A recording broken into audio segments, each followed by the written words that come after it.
نحمدہ ونصلی علی رسولہ الکریم اما بعد فاعوذ باللہ من الشیطان الرجیم بسم اللہ الرحمن الرحیم۔ فرمان مصطفیٰ صلی اللہ علیہ وسلم ہے کہ ایک جمعے کی نماز اگلے جمعے تک اور ایک ماہ رمضان اگلے ماہ رمضان تک گناہوں کا کفارہ ہے، بشرط یہ کہ گناہ کبیرہ نہ کیا جائے۔ ناظرین، آپ لوگ دیکھ رہے ہیں پروگرام بزم ثناگر اور میں ہوں آپ کا میزبان راؤ کرامت ثناگر۔ دیکھنے والے تمام ناظرین کو میری جانب سے السلام علیکم ورحمۃ اللہ وبرکاتہ۔ ناظرین، جیسا کہ آپ دیکھ رہے ہیں یکم رمضان سے روزانہ ہی فلسطین کے حوالے سے ہماری بات کا آغاز ہوتا ہے، اور کیوں نہ ہو کہ وہاں پر ہمارے مسلمان بہن بھائیوں پر اسرائیلی ظلم و بربریت کا بازار گرم ہے، اور افسوس کی بات یہ ہے کہ میں دیکھتا ہوں کہ مختلف ٹی وی چینلز پہ اس حوالے سے کوئی گفتگو نہیں ہو رہی، اور اکثر لوگ مجھے کہتے ہیں کہ کرامت بھائی آپ کے پاس کیا کوئی اور موضوع نہیں ہے؟ جب بھی آپ گفتگو کا آغاز کرتے ہیں فلسطین کی بات کرتے ہیں، تو جب میں یہ دیکھتا ہوں کہ جب ہمارے دسترخوان مختلف قسم کے کھانوں سے بھرے پڑے ہیں اور دوسری جانب فلسطین کے اندر جو ہمارے مسلمان بہن بھائی ہیں ان کے پاس نہ سحر کرنے کے لیے کچھ کھانا ہے نہ افطار کے لیے، اور البتہ یہ ہے کہ وہ گھاس پھوس کو بوائل کر کے کھا رہے ہیں، اور جب میں یہ دیکھتا ہوں تو پھر میں کہتا ہوں کہ ہاں میرے پاس اس کے علاوہ اور کوئی موضوع نہیں ہے۔ جب ایک جانب میں دیکھتا ہوں پاکستان میں ہمارے جو بھائی ہیں ان کے ہاتھوں میں نئے نئے کپڑے اپنے بچوں کے لیے، اور دوسری جانب جب میں فلسطین میں دیکھتا ہوں کہ ان کے ہاتھوں میں اپنے بچوں کے لاشیں ہیں، تو میں یہ کہوں گا کہ ہاں میرے پاس فلسطین کے علاوہ بات کرنے کے لیے آغاز کرنے کے لیے کوئی موضوع نہیں ہے۔ شام میں ہمارے گھروں سے مختلف قسم کے کھانوں کی خوشبو آتی ہیں، اور جب غزہ میں ہم دیکھتے ہیں کہ وہاں پر ملبے تلے دبے ہوئے جو شہید مسلمان ہیں ان کے خون کی بو آتی ہے، تو میں یہ کہوں گا کہ ہاں میرے پاس فلسطین کے علاوہ اور کوئی موضوع نہیں ہے گفتگو کرنے کے لیے۔ اور یہاں پر اس حوالے سے گفتگو کرنے کے لیے میرے ساتھ موجود ہیں مشہور و معروف ثنا خوان رسول بدر مری صاحب۔ السلام علیکم ورحمۃ اللہ وبرکاتہ۔ وعلیکم السلام ورحمۃ اللہ۔ کیسے ہیں بدر مری بھائی؟ آپ خیریت سے ہیں؟ اللہ کا کرم، دعائیں آپ کی۔ آپ کو ہمارے اس پروگرام میں بہت بہت خوش آمدید۔ جزاک اللہ، آپ ہر بار کی طرح اس بار بھی آپ نے محبتوں کا اظہار کیا۔ آپ کی محبت ہے کہ جب آپ کو یاد کرتے ہیں آپ آ جاتے ہیں، آپ کی محبتوں کا بہت بہت شکریہ۔ اور آپ کے ساتھ موجود ہیں ملٹی ٹیلنٹڈ میں کہوں گا شخصیت ہے، ماشاءاللہ سے ڈیبیٹر بھی ہیں اور اینکر پرسن بھی ہے، کاروباری شخصیت بھی ہے، ایک اسکول بھی دیکھ رہے ہیں، اور ثنا خوان رسول بھی ہے، محمد ریان صاحب۔ السلام علیکم ورحمۃ اللہ وبرکاتہ۔ کیسے ہیں آپ؟ خیریت سے ہیں؟ الحمدللہ الحمدللہ۔ آپ کو بھی ہماری بس میں خوش آمدید۔ بدر بھائی، گفتگو سے قبل میں چاہوں گا کہ آپ اپنی خوبصورت آواز میں حمد باری تعالیٰ سے پروگرام کا باقاعدہ آغاز کریں۔ اللہم صلی علی سیدنا و مولانا محمد و علی آلہ و صحابہ سیدنا و مولانا محمد و بارک وسلم۔ اللہ دا نام لئیے، مولا دا نام لئیے، اللہ دا نام لئیے، مولا دا نام لئیے، اللہ دا نام لئیے، مولا دا نام لئیے، اللہ دا نام لئیے، مولا دا نام لئیے، ایک پلنا غافل ہوئیے، صبح تو شام لئیے لئیے، اللہ دا نام لئیے، مولا دا نام لئیے، مشکلوں ٹالن والا سبنوں پالن والا، مشکلوں ٹالن والا سبنوں پالن والا، مشکلوں ٹالن والا سبنوں پالن والا، بڑھ کے ہمیشہ اس دے سچے غلام دئیے دئیے، اللہ دا نام لئیے، مولا دا نام لئیے۔ آپ نے آغاز کیا تو اسی کلام میں میرے کو فلسطین کے بچے یاد آ گئے۔ میرے مولا کرم ہو کرم، میرے مولا کرم ہو کرم، میرے مولا کرم ہو کرم، میرے مولا کرم ہو کرم تجھ سے فریاد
دور ہو جائے ہر ایک غم میرے مولا کرم ہو کرم میرے مولا کرم ہو کرم بھول بیٹھے ہیں تیرا تو نے قرآن میں جو لکھا آج ہے در بدر اس طرح کوئی بکھرے لڑی جس طرح رحم کر ہم میں بغیر شہا ہم نے خود پہ کیے ہیں ستم میرے مولا کرم ہو کرم میرے مولا کرم ہو کرم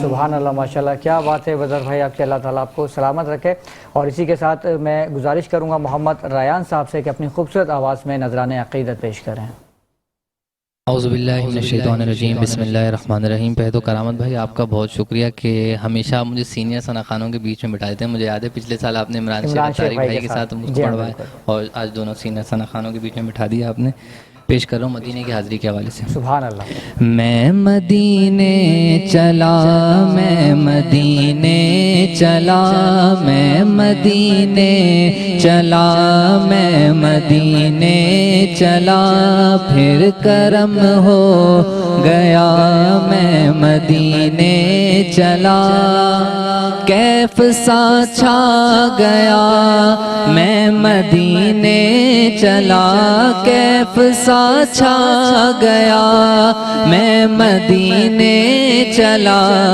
پھر کرم ہو گیا میں مدینے چلا میرے آقا قدر ہوگا پیش نظر میرے آقا قدر ہوگا پیش نظر چاہیے اور کیا میں مدینے چلا چاہیے اور کیا میں مدینے چلا میرے گندے قدم اور ان کا حرم میرے گندے قدم اور ان کا حرم لاج رکھنا خدا میں مدینے چلا، لاج رکھنا خدا میں مدینے چلا، اور گنبد سبز پر جب پڑے گی نظر، گنبد سبز پر جب پڑے گی نظر، کیا سرور آئے گا میں مدینے چلا، کیا سرور آئے گا میں مدینے چلا۔ دلی آرزو کرامت بھائی، روح مزتر ٹہل تو نکلنا ادھر، روح مزتر ٹہل تو نکلنا ادھر، اڑے اتنی جلدی بھی کیا میں مدینے چلا، اتنی جلدی بھی کیا میں مدینے چلا۔ اور کرامت بھائی جب سننے کو ملتا ہے کہ ہم مدینے جا رہے ہیں تو کیا کیفیت ہوتی ہے؟ اشک تھمتے نہیں، پاؤں جمتے نہیں، اشک تھمتے نہیں، پاؤں جمتے نہیں، لڑکھڑاتا ہوا میں مدینے چلا، لڑکھڑاتا ہوا میں مدینے چلا، میں مدینے چلا، میں مدینے چلا۔ سبحان اللہ، اللہ تعالیٰ آپ کی آواز میں مزید برکتیں عطا فرمائے، اور کاش اسی رمضان ہم سب بھی کہیں کہ میں مدینے چلا۔ اور دوران پروگرام ہمیں جوائن کیا ہے ملک کے مشہور و معروف ثناخوان رسول، جن کو آپ اکثر مختلف ٹی وی چینلز پہ ملاحظہ کرتے رہتے ہیں، عبدالباسط رانا سہروردی الحسینی صاحب۔ السلام علیکم وعلیکم السلام ورحمۃ اللہ وبرکاتہ۔ کیسے ہیں باسط بھائی؟ اللہ کا بڑا خیریت سے ہیں؟ احسان، بہت بہت خوش آمدید۔ بڑی نوازش آپ کی۔ اور کہاں رہ گئے تھے آپ؟ میں بس ٹریفک میں پھنسا۔ ٹریفک، ہاں ظاہر سی بات ہے کہ عید قریب ہے اور سارے ہی لوگ شاپنگ کے لیے نکلے ہوئے ہیں تو ٹریفک جام ہے۔ باسط بھائی گزارش کروں گا کہ اپنی، اچھا میں آپ سے کلام لینا چاہ رہا تھا لیکن عدیل بھائی کہہ رہے ہیں کہ پہلے بریک لے لیجئے اس کے بعد کلام لیتے ہیں، تو ناظرین پروگرام میں وقت ہوا چاہتا ہے ایک چھوٹے سے بریک کا، اور ملتے ہیں بریک کے بعد۔ پروگرام بزم ثناگر میں ایک بار پھر خوش آمدید۔ دوران وقفہ ہمیں جوائن کیا ہے مفتی محمد زاہد اسلم صاحب نے اور مولانا ذیشان صاحب نے۔ آپ دونوں کو السلام علیکم ورحمۃ اللہ وبرکاتہ، اور آپ دونوں کو ہی ہماری اس بزم میں بہت بہت خوش آمدید۔ مفتی صاحب، چونکہ ہم گفتگو کا آغاز جب بھی کرتے ہیں فلسطین کے حوالے سے کرتے ہیں، تو کیا کہنا چاہیں گے آپ اس حوالے سے؟ بسم اللہ الرحمن الرحیم۔ زندگی نام ہے زندہ دلی کا سحر، مردہ دل کیا خاک جیا کرتے ہیں۔ آپ کی یہ جو پوری ٹرانسمیشن ہے، آپ کی جو کاوشیں ہیں، کوششیں ہیں، ہم ان کو سراہتے ہیں، یہ آپ کا بہترین قدم ہے۔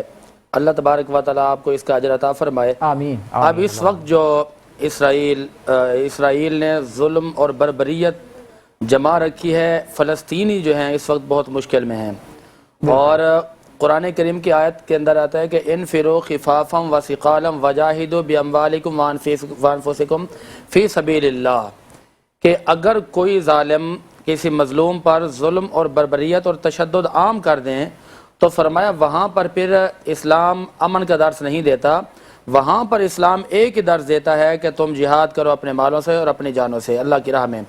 اب اس وقت چونکہ ان کے جو حالات ہیں عالمی سطح پر دیکھا جائے یا اسلامی سطح پر دیکھ جائے یا 57 اسلامی ممالک کو دیکھا جائے تو ان کی جو پرفارمنس ہے وہ بالکل زیرو ہے، انہوں نے کوئی آواز یا کوئی ان کی طرف سے بات نہیں کی۔ اب یہاں پر جو اہلیان ایمان ہیں ان کا امتحان ہے، اور ان کا امتحان صرف اس بات کا ہے کہ آیا کہ خالق کلمہ پڑھتے ہیں یا انہوں نے کلمہ پڑھنے کا حق بھی ادا کر لیا ہے۔ لا الہ تو پڑھ لیا، اب مزال و تاثیر کا لا الہ کی تہ کے نیچے خون ہے شبیر کا۔ یہ وہ میدان کربلا ہے جس میدان کربلا کے اندر اس کلمہ کو، اس دین کو بچانے کی خاطر رسول اللہ کی اولادوں نے اپنی جانوں کے نذرانے پیش کیے تھے تاکہ مسلمان قوم کسی کے آگے سر نہ جھکائے۔ اور آج وہ جو سن 60 ہجری ہے، سن 60 ہجری سے لے کر آج وہ زمانہ ہمیں دیکھنے کو مل گیا کہ جب مسلمانوں کے ہاں پاور بھی زیادہ ہے، مسلمانوں کی تعداد بھی زیادہ ہے، مسلمانوں کے پاس افواج بھی ہے، مسلمانوں کے پاس آلات حرب بھی ہے، اس کے باوجود بھی مسلمان پستی کا شکار کیوں نظر آیا؟ اب پھر تاریخ اسلام ہمیں دوبارہ دہراتی ہے، تاریخ اسلام ہمیں جھنجھوڑتی ہے. ذرا دیکھو تو صحیح کہ آپ کی ثقافت کیا ہے، ذرا دیکھو تو صحیح کہ آپ کی تاریخ کیا کہتی ہے کہ جب مکہ شریف کی مکہ سے مدینہ سے صحابہ کرام کا وہ قافلہ سرکار کی بارگاہ میں نکل رہا تھا تو وہاں بیٹھے لوگ پوچھتے تھے، یہودی وہاں بیٹھے لوگ عیسائی حیران ہو کر پوچھتے تھے کہ مسلمانوں اتنے بڑے قافلے کے خلاف جا رہے ہو مقابلے کے لیے تو تمہیں کس چیز کا سہارا ہے؟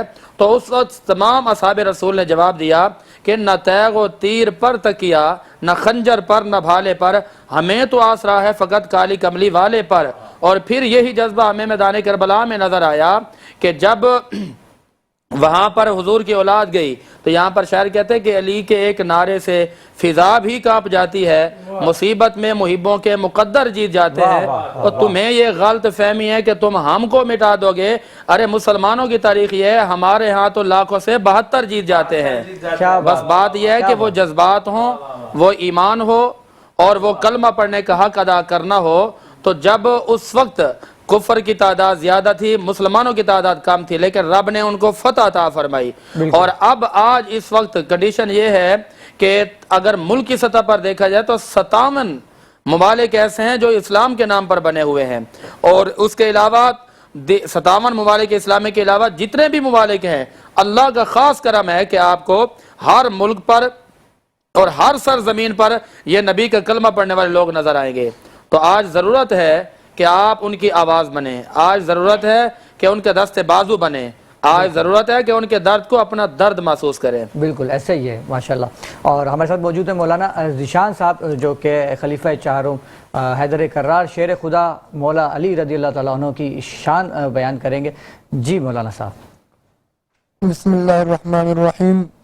حضرت علی رضی اللہ عنہ کنیت اسد اللہ حیدر مرتضی رقب ابو الحسن ابو تراب. نسب حضرت علی رضی اللہ عنہ کا رسول خدا صلی اللہ علیہ وسلم سے والد اور والدہ دونوں کی طرف سے ملتا ہے. حضرت علی رضی اللہ عنہ نے بچپن ہی سے رسول خدا صلی اللہ علیہ وسلم کی صحبت پائی اور نبی کریم صلی اللہ علیہ وآلہ وسلم نے اپنی لاڈلی اور اپنی لخت جگر حضرت فاطمہ رضی اللہ عنہ کا نکاح حضرت علی رضی اللہ عنہ سے کیا. حضرت فاطمہ رضی اللہ عنہ تو وہ جس کے بارے میں میرے نبی نے فرمایا جو سجدت النساء للجنہ سجدت النساء للعالمین ام الحسن ام الحسین ام حبیبہ خاتون جنت گوشہ رسول. وہ حضرت فاطمہ رضی اللہ عنہ کا نکاح رسول خدا صلی اللہ علیہ وآلہ وسلم نے حضرت علی رضی اللہ عنہ سے کرایا. حضرت علی رضی اللہ عنہ تو وہ بوقت ہجرت رسول خدا صلی اللہ علیہ وسلم نے جس کو اپنے بستر پہ لٹایا اور کچھ لوگوں کی امانتیں رسول خدا صلی اللہ علیہ وسلم کے پاس تھی، رسول خدا صلی اللہ علیہ وسلم نے وہ حضرت علی کے حوالے کی اور فرمایا کہ آپ یہ ان لوگوں کا حوالے کر دینا. غزوہ بدر میں حضرت علی رضی اللہ عنہ نے بہت کے کافروں کو اپنی تلوار کے ذریعے واصل جہنم کیا. غزوہ احد میں حضرت علی رضی اللہ عنہ نے بہت سی بڑی خدمت جلیلہ انجام دی. اس غزوہ احد میں جب رسول خدا صلی اللہ علیہ وسلم کے بارے میں یہ بات شہرت ہوئی کہ رسول خدا صلی اللہ علیہ وآلہ وسلم وفات ہو چکے ہیں تو تمام صحابہ کرام رضوان اللہ تعالی علیہ مجمعین پریشان ہو گئے. کس مقام پر رسول خدا صلی اللہ علیہ وآلہ وسلم؟ جب معلوم ہوا کہ رسول خدا صلی اللہ علیہ وسلم فلانے مقام پر ہے تو تمام صحابہ کرام رضوان اللہ تعالی علیہ مجمعین نے سبقت کی. تو سبقت کرنے والوں میں بھی حضرت علی رضی اللہ عنہ شامل تھے. 9 ہجری کو جب رسول خدا صلی اللہ علیہ وسلم نے جب صدیق اکبر رضی اللہ عنہ کو امیر حج بنا کر روانہ کیا، روانہ کرنے کے بعد روانہ کیا پھر سورہ برات نازل ہوئی. تو سورہ برات کی تبلیغ کے لیے منتخب ہونے والے جو امیر تھے وہ حضرت علی رضی اللہ عنہ تھے. میں حضرت علی رضی اللہ عنہ کے بارے میں یہ کہنا چاہوں گا، حضرت علی رضی اللہ عنہ میں آپ کے استقامت پر، آپ کے ولولے پر، آپ کے جذبات پر اور آپ کی پرنور خدمات پر قربان جاؤں. سنیے جب رسول خدا صلی اللہ علیہ وآلہ وسلم کا انتقال ہوا تمام صحابہ کرام رضوان اللہ تعالی علیہ مجمعین نے فیصلہ کیا کہ غسل دینے کے لیے کس کو منتخب کرے. تو منتخب ہونے والے کون تھے؟ وہ حضرت علی رضی اللہ عنہ تھے. وہ حضرت علی رضی اللہ عنہ جنہوں نے مرحب کو پچارا, وہ حضرت علی رضی اللہ عنہ جنہوں نے ولید کو ترپایا, وہ حضرت علی رضی اللہ عنہ خیبر کے دروازے کو اکار کر باہر پھینک ڈالا, وہ حضرت علی رضی اللہ عنہ ایک مطلب اپنے حجرے میں بیٹھے ہوئے تھے, اخروٹ کو توڑ رہے تھے, ایک صحابی رسول باہر بیٹھے ہوئے تھے, ایک شخص آیا اس صحابی رسول کو کہا وہ حضرت علی رضی اللہ عنہ کہاں ہیں جنہوں نے خیبر کے دروازے کو اکار کر باہر پھینک ڈالا تھا. اس صحابی رسول نے کہا اندر بیٹھے ہوئے تھے. تو وہ شخص اندر گئے, حضرت علی رضی اللہ عنہ کو دیکھا وہ اخروٹ توڑ رہے, اس نے دلی میں کہا اس شخص سے اخروٹ نہیں ٹوٹ رہا, اس نے خیبر کے دروازے کو کس طرح اکار کر باہر پھینک ڈالا. تو حضرت علی رضی اللہ عنہ نے دل میں اللہ تبارک و تعالی نے اعلان کر دیا اور اس شخص کو کہا آپ نہیں سوچ رہے ہو. حضرت علی رضی اللہ عنہ کرے ہوئے اور کہا ابھی بھی مجھے موقع ملے میں جا کر خیبر کے دروازے کو اکار کر باہر پھینک ڈالوں گا. تو ان کی شہادت کا قصہ تو سنے. حضرت علی رضی اللہ عنہ کی شہادت کا قصہ تو جو ہے, حضرت علی رضی اللہ عنہ فجر کی نماز کے لیے جا رہے گے, ہاتھ میں چری گئے, جاتے جاتے لوگوں کے گھروں میں دستک دے رہے گے, الصلاۃ خیر من النوم, الصلاۃ خیر من النوم, نماز نیند سے بہتر ہے. کوفہ کی جامع مسجد میں نماز پڑھانے جا رہے تھے, ایک شخص ایک بدبخت نکل آیا, انہوں نے خنجر سے حضرت علی رضی اللہ عنہ کے اوپر وار کیا. تو حضرت علی رضی اللہ عنہ کے خون مبارک سے داڑھی مبارک رنگین ہو گئی. تو حضرت علی رضی اللہ عنہ کو فوراً وہ بات یاد آئی جب بھی حضرت علی رضی اللہ عنہ بیمار ہوتے تھے, بیماری کی حالت میں کہتے تھے اللہ کے نبی میری وفات کا وقت قریب آ گیا ہے. تو نبی کریم صلی اللہ علیہ وسلم فرماتے تھے علی آپ کو اس وقت تک موت نہیں آئے گی جب تک آپ کے خون مبارک سے آپ کی داڑھی رنگین نہ ہو جائے. جب انہوں نے دیکھا ان کی داڑھی مبارک خون سے رنگین ہو گئی تو اسی وقت کہا فزت ورب الکعبہ, رب کعبہ کی قسم میں کامیاب ہو گیا. سجدے میں گر کر اللہ کا شکر ادا کیا. گھر لے جایا گیا, اپنے بیٹوں حسن اور حسین کو بلایا اور کہا بیٹا جینا ہوتا ہے تو دین کے لیے جینا ہوتا ہے, مرنا ہوتا ہے تو دین کے لیے مرنا ہوتا ہے. انہوں نے ہم کو یہ پیغام دیا جینا ہے تو دین کے لیے جیو, مرنا ہے تو دین کے لیے جیو. اللہ تبارک و تعالی ہم سب کو ان باتوں پر عمل کی توفیق نصیب فرمائے. آمین آمین اللہم آمین. یہ تھے مولانا ذیشان صاحب, اور اللہ تعالیٰ مولا علی کے درجات بلند فرمائے, ان کے صدقے سے ہم تمام کی مقصد فرمائے. باسط رانا بھائی آپ کی جانب آؤں گا اور آپ سے گزارش کروں گا کہ آپ نذرانہ عقیدت پیش کریں. اعوذ باللہ من الشیطان الرجیم, بسم اللہ الرحمن الرحیم. سنتے ہیں کہ محشر میں صرف ان کی رسائی ہے, سنتے ہیں کہ محشر میں صرف ان کی رسائی ہے, کر ان کی رسائی ہے, لو جب تو بنائی ہے. سنتے ہیں کہ محشر میں صرف ان کی رسائی ہے. سب نے صف محشر میں للکار دیا مجھ کو, سب نے صف محشر میں للکار دیا مجھ کو. اے بے کسوں کے آقا اب تیری دعائی ہے, اے بے کسوں کے آقا اب تیری دعائی ہے.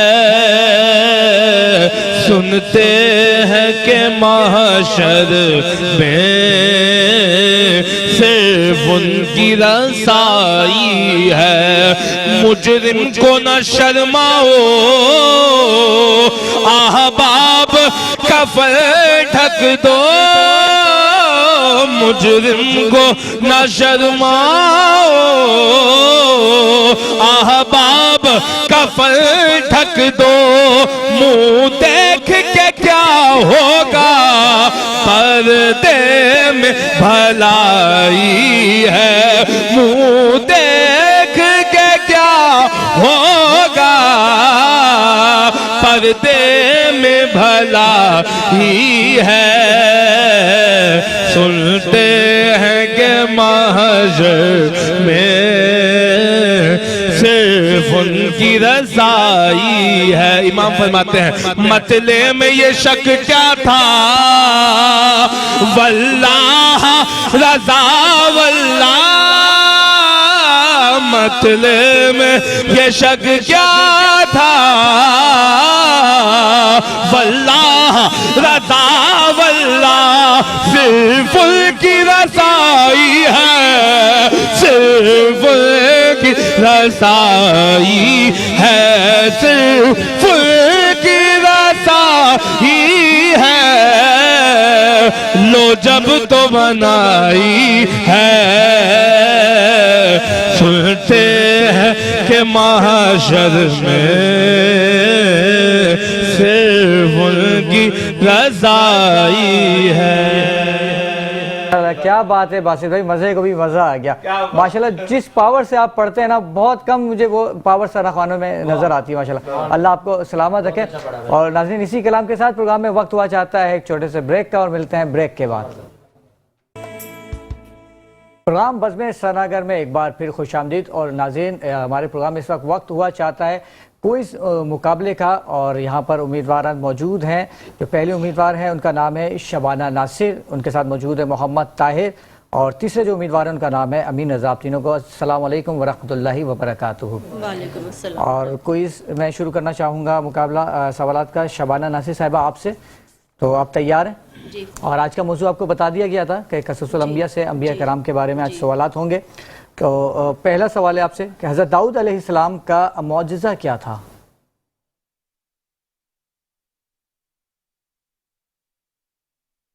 بدر منیر بھائی کہہ رہے میں بتاؤں گا۔ جی بتا بھائی۔ لہن داؤدی سے مشہور تھے۔ جی ماشاءاللہ، لہن داؤدی، کیونکہ آواز سے تعلق، اور آپ کی بھی آواز ماشاءاللہ بہت خوبصورت ہے، آپ کو تو معلوم ہی ہوگا۔ تو آپ کا پہلا جواب نہیں دے سکے آپ۔ دوسرا سوال ہے کہ حضرت داؤد علیہ السلام کے فرزند کا کیا نام تھا؟ وہ بھی نبی تھے، پیغمبر تھے۔ حضرت سلیمان۔ حضرت سلیمان علیہ السلام، جواب آپ کا بالکل درست ہے۔ تیسرا سوال آپ سے ہے کہ جو آسمانی کتاب زبور کس پیغمبر پہ نازل ہوئی؟ حضرت داؤد علیہ السلام۔ حضرت داؤد علیہ السلام، جواب بالکل آپ کا درست ہے۔ اچھا صحیح بتائیے گا، یہ معلوم تھا یہ تکا لگایا ہے؟ کیونکہ حضرت داؤد علیہ السلام کے حوالے سے گفتگو ہو رہی تھی تو اس لیے میں پوچھ رہا ہوں۔ جی، اب انبیاء کرام کا بولا تھا نا، تو تھوڑا بہت یہ کہ ذہن میں ہے، پڑھ کے آئی ہوں تھوڑا۔ اچھا، تھوڑا بہت معلوم تھا، تھوڑا بہت تکے سے کام چلا۔ جی ٹھیک ہے۔ حضرت ابراہیم علیہ السلام کے بیٹے حضرت اسماعیل علیہ السلام، سب کو نام معلوم ہے، ان کے دوسرے بیٹے کا کیا نام تھا؟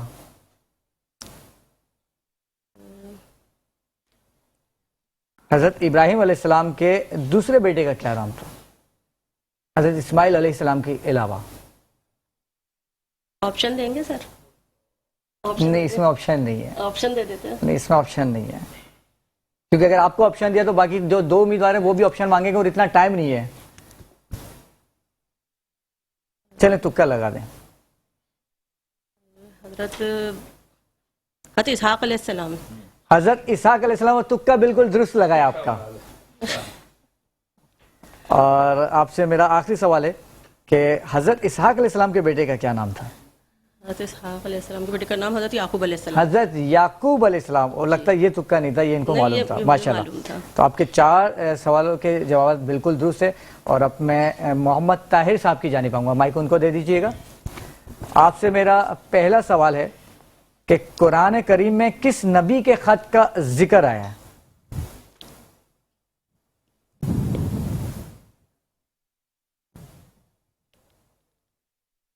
محمد طاہر صاحب، وقت کی کمی ہے، تکا لگانا چاہیں تو لگا سکتے ہیں۔ خط کا سر؟ جی، کس نبی کے خط کا ذکر آیا؟ یہ حبشی کے بادشاہ، حبشہ کے بادشاہ کو؟ نہیں، کس نبی کی بات کر رہا ہوں۔ یہ سر نبی کا نام بتانا ہے۔ ادریس علیہ السلام؟ نہیں، حضرت سلیمان علیہ السلام، جواب آپ کا بالکل غلط ہے۔ یہ بتائیے گا کہ تخت بلقیس لانے والے کا کیا نام تھا؟ حضرت سلیمان علیہ السلام کے زمانے میں جو تخت بلقیس لے کر آئے تھے ان کا نام کیا تھا؟ جو پرندہ ہے یا سر وہ نہیں پرندہ نہیں تھے، ان کے صحابی تھے حضرت سلیمان علیہ السلام کے. نہیں معلوم. آصف برخیہ. دوسرا جواب بھی آپ کا غلط ہے. حضرت نوح علیہ السلام کی عمر مبارک کتنی تھی؟ 950 سال. جی تقریباً جواب درست مان لیتا ہوں آپ کا. 900 تھی، 950 آپ نے کہی. حضرت آدم علیہ السلام اور حضرت نوح علیہ السلام کی قبر مبارک کہاں پر ہے؟ یہ حضرت آدم علیہ السلام کی قبر مبارک تو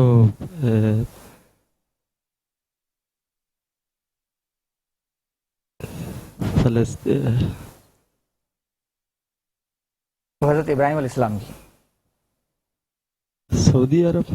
نہیں، جواب بالکل آپ کا غلط ہے، اور آپ نے ابھی تک ایک سوال کا جواب درست دیا ہے. آسان سوال کر لیتا ہوں آپ سے. سرزمین انبیاء کس ملک کو کہا جاتا ہے؟ فلسطین. فلسطین. آپ کے 2 سوالوں کے جواب درست ہیں، 3 غلط ہیں. اور اب میں امین صاحب آپ کی جانب 4 ہو گئے سر. جی 4 ہو گئے. 4 سوال ہوں آپ سے، میرے پاس 5 لکھے. اچھا 5 ہوں آپ سے، میرے سوالات 5 ہوں آپ سے، ٹھیک ہے، میرے پاس لکھا ہوا ہے. اور اب میں آتا ہوں امین صاحب کی جانب. امین صاحب تیاری سے ہیں ماشاءاللہ، اب تو ہر دفعہ تیاری سے آتے ہیں اور آپ تو ہمیں چیلنج کر دیتے ہیں ماشاءاللہ کبھی کبھار. یہ بتائیے کہ حضرت آدم علیہ السلام کی توبہ کون سے مقام پر قبول ہوئی؟ عرفات کے میدان میں. عرفات کے میدان میں. جواب بالکل درست ہے آپ کا. میں نے پہلے کہا تھا بدر بھائی ماشاءاللہ بڑی تیاری کے ساتھ آتے ہیں. لیکن بعض اوقات سوالات ایسے ہو جاتے ہیں جس کا جواب دینا بڑا مشکل ہو جاتا ہے. حضرت آدم علیہ السلام کے بیٹے حابل و قابل کے نام تو آپ کو معلوم ہی ہو گئے. جی جی. ان کے تیسرے بیٹے کا نام بتائیے. حضرت شیش علیہ السلام. جواب بالکل درست ہے آپ کا. قوم عاد پر عذاب کی وجہ کیا تھی؟ قوم عاد جو ہے حضرت لوط علیہ السلام کی قوم تھی. لواطت نہیں، ناپ تول میں کمی کیا ناپ تول میں کرتے تھے. کمی تو حضرت شعیب علیہ السلام. اچھا قوم عاد ٹھیک ہے. حضرت آدم علیہ السلام کی خلافت کا ذکر قرآن کی کس صورت میں آیا ہے؟ ثنا بھائی دوبارہ سوال کیجیے. حضرت آدم علیہ السلام کی خلافت کا ذکر قرآن کی کس صورت میں آیا ہے؟ سورہ بقرہ. سورہ بقرہ. جواب بالکل آپ کا درست ہے. آخری سوال ہے آپ سے. 3 سوال آپ نے صحیح جواب دے چکے ہیں. حضرت داؤد علیہ السلام نے کس بادشاہ سے جنگ لڑی تھی؟ حضرت داؤد علیہ السلام نے طالوت اور جالوت. جی کنفیوژن ہوتی ہے، نام دونوں آپ نے لیے. جی اس میں تھوڑا سا میں بھی گڑبڑا جاتا ہوں. اب ان دونوں میں سے ایک نام ہے. جالوت. جالوت کے ساتھ جنگ لڑی تھی. اور آپ نے بھی 4 سوالوں کے صحیح جواب دیے اور شبانہ صاحبہ نے بھی 4 سوالوں کے جوابات صحیح دیے. تو مقابلہ ٹائی ہو گیا ہے. تو ایک سوال میں دونوں سے دوبارہ سے پوچھوں گا. ثنا بھائی اگر ٹائم ہو تو تھوڑا 2 یا 3 سوالات کریں. ایک پہ تو بالکل ناک آؤٹ معاملہ ہو جائے گا. نہیں ہمارے پاس ٹائم کی کمی ہے. ٹھیک ہے. پہلا میں شبانہ صاحبہ سے پوچھنا چاہوں گا کہ وہ کون سے نبی تھے جو پیشہ ور درزی تھے؟ حضرت ادریس علیہ السلام. حضرت ادریس علیہ السلام. جواب بالکل درست ہے. اور امین صاحب آپ سے پوچھنا چاہوں گا کہ وہ کون سے نبی تھے جو لوہے کو پگھلانے کا ہنر جانتے تھے؟ حضرت داؤد علیہ السلام. حضرت داؤد علیہ السلام. کا مقابلہ ایک بار پھر ٹائی ہو گیا ہے ماشاءاللہ. ٹھیک ہے، پھر سے آپ سے سوال پوچھتا ہوں کہ شبانہ صاحبہ سے حضرت زکریا کے بیٹے کا نام بتائیں جن کو نبوت ملی. حضرت یحییٰ علیہ السلام. حضرت یحییٰ علیہ السلام. جواب بالکل آپ کا درست ہے. اور امین صاحب آپ کی جانب آؤں گا کہ قرآن پاک کی 3 سورتوں کے نام بتائیں کہ جن کے نام انبیاء کرام کے نام پڑھتے ہیں. سورہ محمد، سورہ یوسف، سورہ ابراہیم. سبحان اللہ. اور مقابلہ ایک بار پھر ٹائی ہو گیا اور وقت کی کمی کے باعث آج کے ونر دونوں قرار پائے اور آپ دونوں کو بہت بہت مبارک ہو. کیا بات ہے ماشاءاللہ سے. اور مفتی زاہد صاحب آپ کی جانب آؤں گا. دوران وقفہ آپ کچھ کہنا چاہ رہے تھے، میں چاہوں گا کہ آپ اس کا اظہار خیال کریں. بالکل. اس میں ابھی جیسے شان اہل بیت اور شان حضرت علی بیان ہوئی تو میں یہاں پر ایک جملہ بڑی محبت والا ہے کہ ہمارا عقیدہ یہ ہے کہ حضور کے جتنے بھی یار ہیں سارے ہمارے لیے با کردار ہیں اور سارے جنتی ہیں. سبحان اللہ. اس لیے ہم کہتے ہیں صدیق اکبر کی صداقت کو سلام، عمر فاروق رضی اللہ تعالیٰ عنہ کی عدالت کو سلام، حضرت عثمان غنی رضی اللہ تعالیٰ عنہ کی سخاوت کو سلام، اور مولا علی کی شجاعت کو سلام. ایک روایت بڑی مشہور ہے، ابن عساکر نے تاریخ دمشق اس کی جلد نمبر 2 صفحہ نمبر 104 اور حدیث نمبر 608 ہے، اور ریاض النظرہ جلد 2 صفحہ نمبر 211 پر ہے کہ کہتے ہیں کہ حضرت ابن عباس رضی اللہ تعالیٰ عنہ سے روایت ہے کہ حوض کوثر پر حضرت علی رضی اللہ تعالیٰ عنہ جلوہ گر ہوں گے، اور محبت والے کہتے ہیں کہ حضرت علی رضی اللہ تعالیٰ عنہ وہاں پر جنت کے ٹکٹ بانٹ رہے ہوں گے۔ اب جو جملہ میں نے کہنا ہے وہ جملہ سنیے گا، وہ جملہ یہ ہے کہ حضرت علی رضی اللہ تعالیٰ عنہ جنت کے ٹکٹ دے رہے ہوں گے، اور کن کو دے رہے ہوں گے؟ آگے فرماتے ہیں کہ علی اسی کو ٹکٹ دے گا جو صدیق اکبر سے پیار کرتا ہوگا۔ سبحان اللہ، اور یہ تو حضرت علی اور صدیق اکبر رضی اللہ تعالیٰ عنہ کی محبت کا عالم ہے۔ یعنی جناب صدیق اکبر رضی اللہ تعالیٰ عنہ کی صداقت کو دیکھیں تو لقب صدیق بن جائے، صداقت ہو تو ایسی ہو، ٹھیک ہے۔ اور اس کے بعد جناب صدیق اکبر رضی اللہ تعالیٰ عنہ مولا علی دونوں ایک دوسرے سے بے پناہ محبت کرتے تھے، اس لیے تمام اصحاب آپس میں بے پناہ محبت کرنے والے ہیں، اور ان کی زندگیوں کے جو معاملات ہیں بڑے اور چھوٹے بھائی میں کسی بات پر ہو جاتی ہے تو امتی کو کوئی حق نہیں پہنچتا کہ وہ باتیں بناتا پھرے کہ جی ان کے درمیان میں یہ وہ ہمیں کوئی طاقت نہیں ہے کہ ہم کسی کی شان کو بڑھا دیں اور کسی کی شان کو کم کر دیں۔ ہر ایک کو میرے رب نے شان و عظمت سے نوازا، ہر ایک کا انفرادی مقام ہے۔ جب صداقت کی بات آئے گی تو صدیق اکبر کا نام آئے گا، جب شجاعت کی بات آئے گی تو حضرت علی رضی اللہ تعالیٰ عنہ کا نام آئے گا، جب عدالت کی بات آئے گی تو عمر فاروق رضی اللہ تعالیٰ عنہ کا نام آئے گا۔ تو پھر المختصر بات یہ ہو جائے گی کہ جو ہمارا ایک عقیدہ اور ایک بڑا نعرہ مشہور ہے کہ ہر صحابی نبی جنتی جنتی۔ سبحان اللہ، کیا بات ہے، ماشاءاللہ مفتی صاحب آپ نے تو عقیدہ اہل سنت پیش کر دیا۔ اور ناظرین امید کرتا ہوں کہ آج کا پروگرام آپ کو بہت پسند آیا ہوگا۔ آپ ہمارے اس پروگرام کو ہمارے فیس بک پیج بزم ثناگر اور YouTube channel metro one news اور راؤ کرامت ثناگر پر ملاحظہ کر سکتے ہیں، اپنی پسند ناپسند سے آگاہ کر سکتے ہیں۔ انشاءاللہ صبح 5:15 بجے دوبارہ آپ سے ملاقات ہوگی۔ مجھے اجازت دیجیے، لیکن جانے سے قبل ہم بدن منیر بھائی کی خوبصورت آواز میں کلام شامل کریں گے۔ مجھے اجازت دیجیے، السلام علیکم ورحمۃ اللہ وبرکاتہ۔ اور اتنی ساری گفتگو کے بعد آپ کا پسندیدہ کلام ہائے سرکار کی بات ہے جو ہمیشہ رہ جاتا ہے۔ مل لیند نہ یوسف نو خود آپ ہی وک جاندے،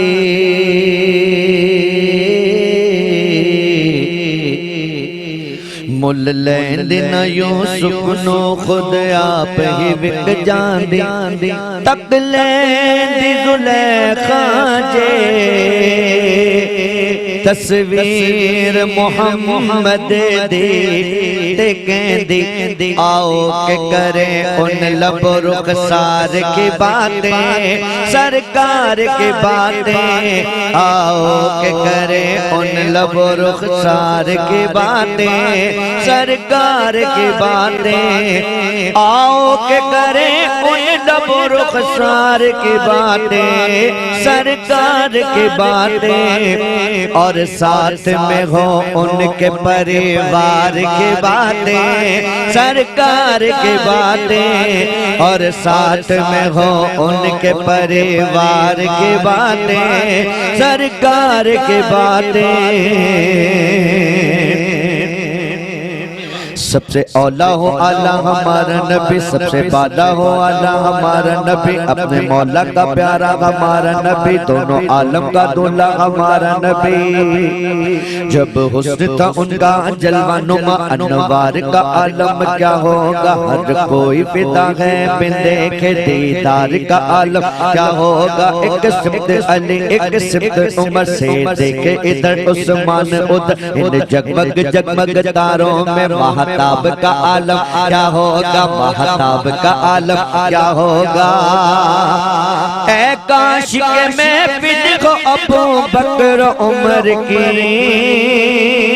عثمان علی کی، اے کاش کہ میں پنکھ ابو بکر عمر کی، عثمان علی کی۔ یاروں سے سنے ہاں چاروں سے سنے ہم بھی کبھی یار کی باتیں، سرکار کی باتیں، چاروں سے سنے ہم بھی کبھی یار کی باتیں، سرکار کی باتیں۔ کبھی دیوار ہلتی ہے کبھی در کانپ جاتا ہے، علی کا نام سن کر ابھی خیبر کانپ جاتا ہے۔ خیبر میں جو ایک گھاٹ سے دروازہ اکھاڑا، سب دیکھ نظارہ خیبر میں جو ایک غار سے دروازہ اکھاڑا سب دیکھ نظارہ ہم کیوں نہ کریں ہاں